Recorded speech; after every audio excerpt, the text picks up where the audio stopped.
But I want to tell you my first thoughts about what I feel we've got coming up in 2023.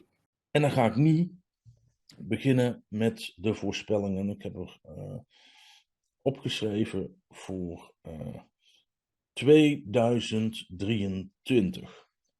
Daar ga ik nu de voorspellingen voor doen. But I'm going to give you some of my predictions for 2023 for the royal family. Om te beginnen begin ik bij het Koningshuis. Het Koningshuis van Engeland. And the first thoughts, the first pictures, the first images, the first visions I saw was of Prince Andrew. And I saw something really awful happening around him. My feeling was something psychological, like a psychological breakdown of some sort around the guy. Ik heb gezien dat Prins Andrew ineens in zware depressies komt. That somehow may have even led him to do something silly, like take an overdose or something like that. A sort of a cry for help sort of overdose type of thing, because I didn't see it as lethal. En helaas een zelfmoordpoging gaat doen. Het lijkt wel een overdosis met tabletten of zo. In elk geval, ik zie een zelfmoordpoging. Overdosis tabletten. And also I see Prince Charles turning against him. Ik zie dat Charles zich ook steeds meer tegen Prins Andrew gaat keren. But I do feel as if there's something in the press concerning him about his psychological health. It's about psychological. En het komt ook in de pers dat Andrew psychische problemen heeft. Dat gaat in de pers komen in 2023. And strangely enough, I also had other feelings about the psychological health of King Charles. Because although he's kind of riding high at the moment and will be right up to the coronation itself and so forth, I had a feeling he admits to later in the year of a sort of depression that follows his coronation. En ik zie dat Charles uiteindelijk ook depressief wordt. And I'm seeing him talking about depression. I'm seeing him talking about perhaps in an interview or something. Openlijk daarover zal praten in de media. The first thoughts I had is the most important thing is going to be food shortages. In fact, I feel we're going to get a lot of crop failures in 2023. Already there's been signs of this, to be honest. We've got the problems in Ukraine, and there has been quite bad weather events around already. But I get the feeling that these weather events are going to get worse, which is likely with global warming. But I feel that 2023 is going to be a particularly bad year for all things to do with crops. Wat ik zie als ik naar de wereld kijk, zie ik dat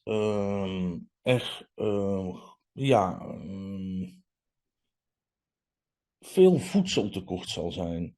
Heel veel voedseltekort. Dat er echt problemen komen met voedseltekort. Echt voedseltekort. Dus because I feel food things are going to be very, very significant, not just for the third world, but for everybody everywhere. And in particularly China as well, because I feel there's going to be big food shortages in China. China has money, and China will buy up resources around the world, which will put more and more pressure on everybody else. It's just like what happened with oil, except this time it's going to happen with the food. Het is heel raar. China is eigenlijk een welvarend land, maar ik zie toch heel duidelijk dat China ook heel bizar voedseltekorten zal hebben.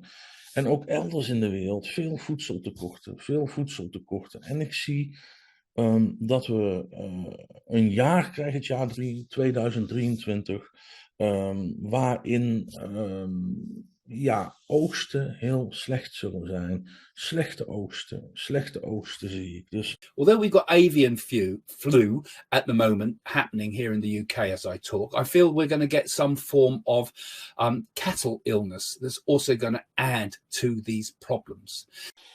Ik zie ook dat er een nieuwe veeziekte komt in het jaar 2023. waardoor we ineens opgeschrikt worden.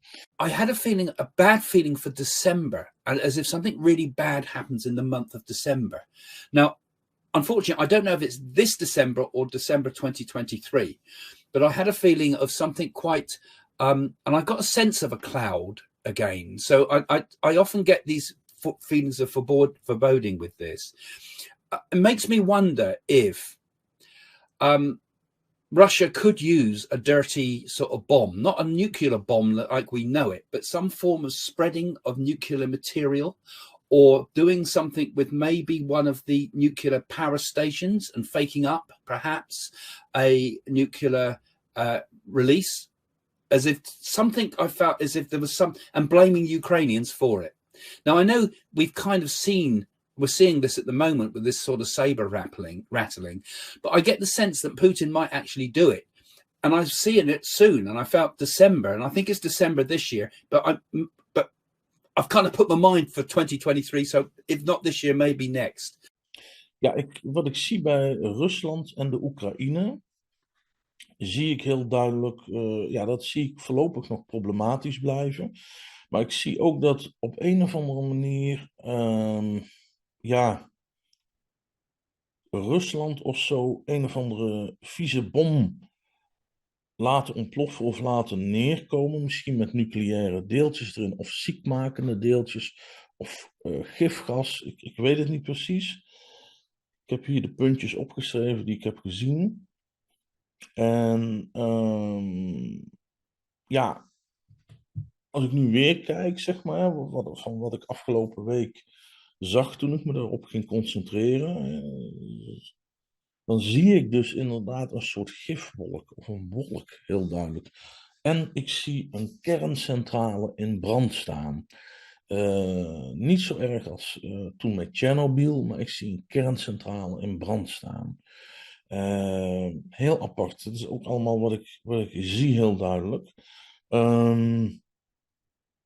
Dat zag ik ook. Ik weet niet of dat de maand december is waar we nu in zitten, of dat het de maand december is aan het einde van dit jaar.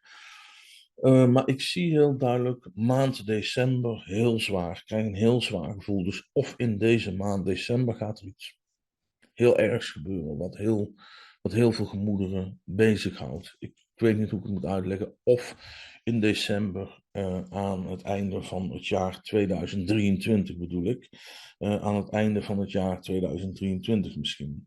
Now, I said last year that there would be a war with Taiwan, and I said it would happen around this time, didn't I? I said it would happen around November at the time of the primaries in America. So let's see if I'm right with that, if we do see that starting to happen right now.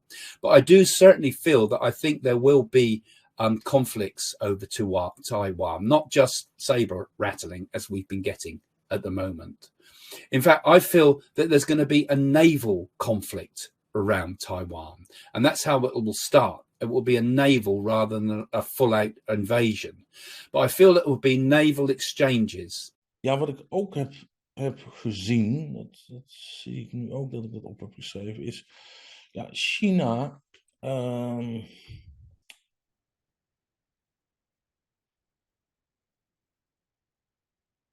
China heeft toch wel echte idealen of plannen om om zoveel mogelijk macht over de wereld te krijgen. Dat blijf ik toch voelen. En ik zie ook heel duidelijk dat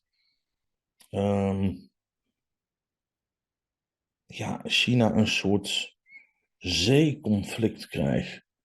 Eilanden-zeeconflict krijgt met Taiwan. Op een of andere manier zie ik heel duidelijk daar conflicten in ontstaan.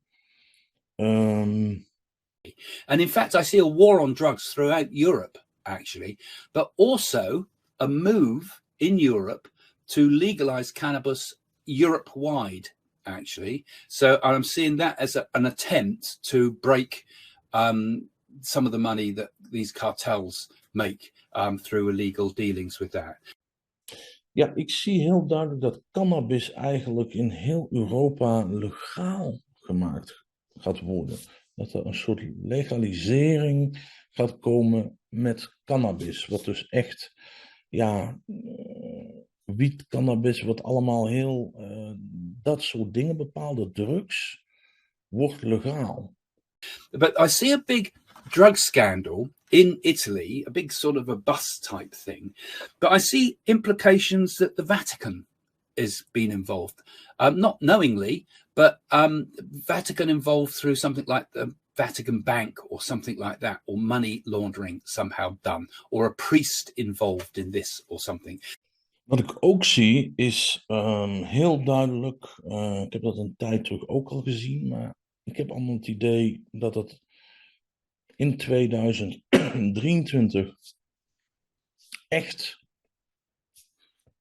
gaat gebeuren. En dat is een heel groot schandaal wat met het Vaticaan te maken heeft. En dat heeft iets te maken met witwaspraktijken. Witwaspraktijken ja, die vanuit het Vaticaan zijn gebeurd of vanuit een geestelijke die daar werkt.